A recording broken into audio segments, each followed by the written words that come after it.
Bon, ceux qui me connaissent savent que dans mes multiples casquettes au sein du club, je coupe des musiques. Donc là, on va parler musique. Je vous ai pas oublié pour la suite de l'atelier couture. C'est juste que j'ai pas eu le temps de tourner des plans, j'ai rien avancé dans mon panier en cours, qui d'ailleurs est archi plein, et pour l'instant les demandes du club, c'est de couper des musiques pour les enfants. Mais là, j'ai un problème. Ça va pas du tout. J'ai envie de pousser un coup de gueule, et je savais pas où le mettre, donc ce sera ici. Désolée de vous faire subir ça, mais à un moment, faut que ça sorte. Donc voilà. Je suis pas musicienne, j'ai jamais fait de solfège, je fais mes montages sur Audacity, je pense me débrouiller pas trop mal en faisant des coupures qui s'entendent pas trop. Je m'embête souvent d'ailleurs à faire énormément de coupures pour garder la logique de la musique originale, en respectant la durée maximum autorisée, et en faisant varier les rythmes, puisque c'est ce que demande le code de pointage. Mais c'est tout en fait. Je découpe mes musiques avec des ciseaux et du scotch, moi. Je suis pas capable de créer du son. Et c'est là qu'arrive le problème. Mon plus gros cauchemar, quand on me demande un montage audio, c'est ça.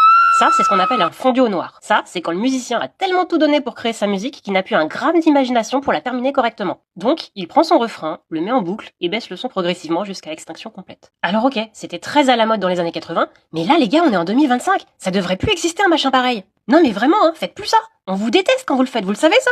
On vous maudit jusqu'à la 14e génération. En GR, c'est super compliqué parce que c'est pas utilisable pour un enchaînement.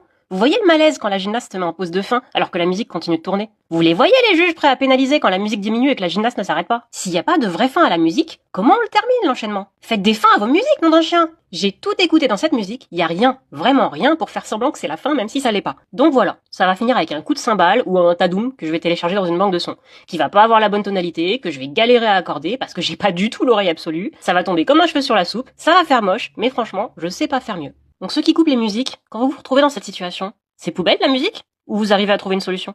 Je suis preneuse de tout ce que vous avez comme astuce, j'aime pas faire des trucs moches. Bon, et la prochaine vidéo ce sera des justos, promis. Il y a de la matière, il y a juste pas trop le temps. J'y pense là en faisant le montage. Un tuto sur comment couper la musique avec Audacity, ça vous intéresse? Non parce que j'ai pas le temps, mais je peux toujours le rajouter à ma liste de choses à faire pour quand j'aurai le temps.